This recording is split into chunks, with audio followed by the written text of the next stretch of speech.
sir, for a very insightful address. I would now like to invite our next special speaker, Ms. Nisha Narayanan, Director and CEO, Red FM and Magic FM.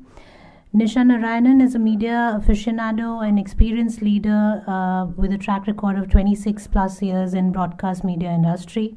A Chevening scholar in broadcast journalism, she started her career as a journalist with All India Radio, and she's currently heading, she is the CEO at Red FM and Magic FM.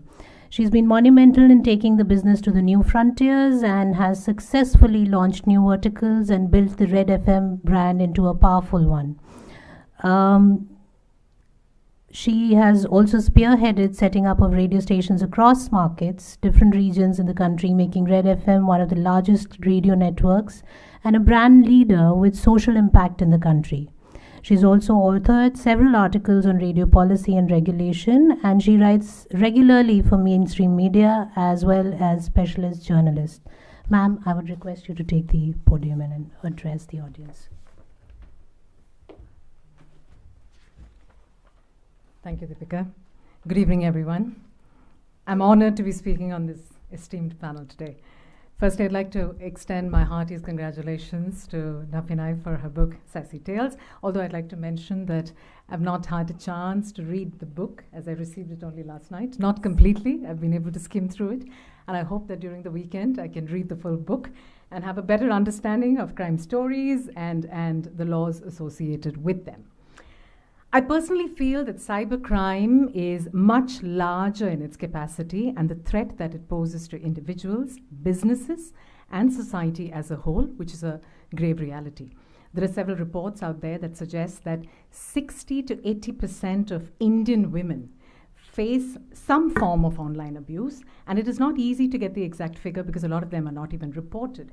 And we do know that women have always faced harassment at home, at workplaces, in public spaces, but the internet and social media platforms have exponentially increased the opportunities for twisted individuals to engage in abusive behavior towards women. It is important for governments, technology companies, and civil society organizations to take steps to address online abuse and protect the rights of women. This can be done through education and awareness-raising campaigns, the development of technical solutions to identify and remove harmful content, and the implementation of strong legal framework to hold perpetrators accountable.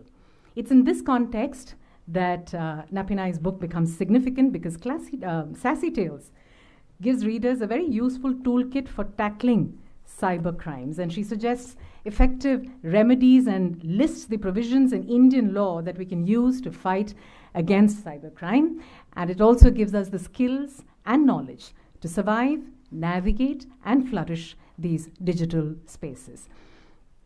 She spells out in the course of her book that there are several ways where all of us, and especially women, can protect ourselves from online abuse and harassment.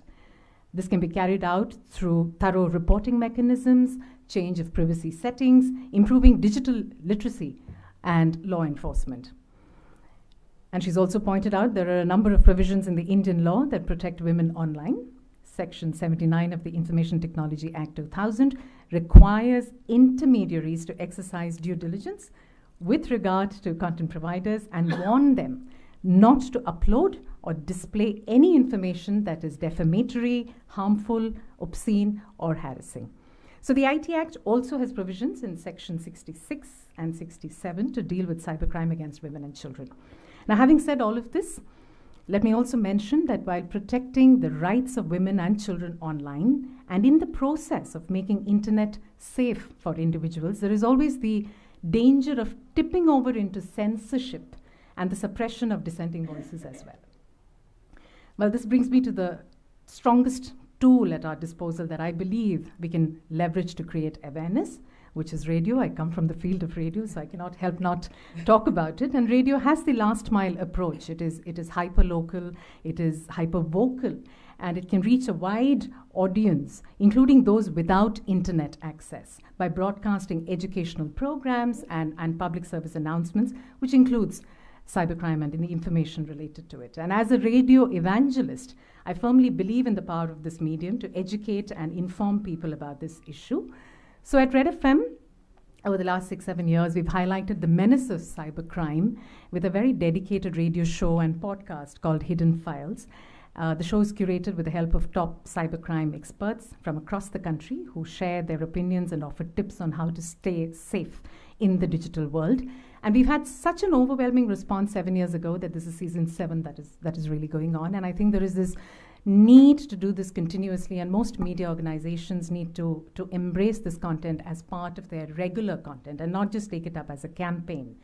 Because the youth, I feel, is the most vulnerable to digital crimes, also because of the kind of access that they have to the internet, and therefore a 360-degree approach to educate them, to empower them, not only through radio but also through television, through books like Sassy Tales. All kinds of media should be approached and utilized to educate maximum number of people against such crimes.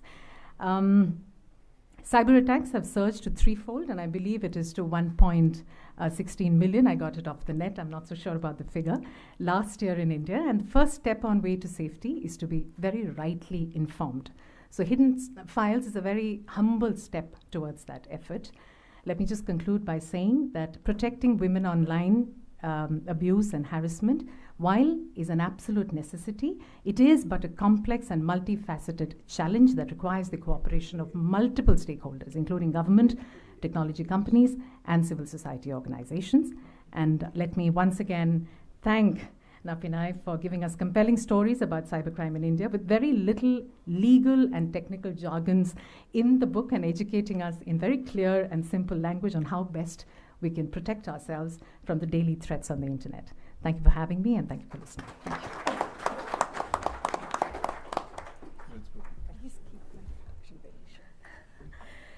Thank you for your enlightening and eloquent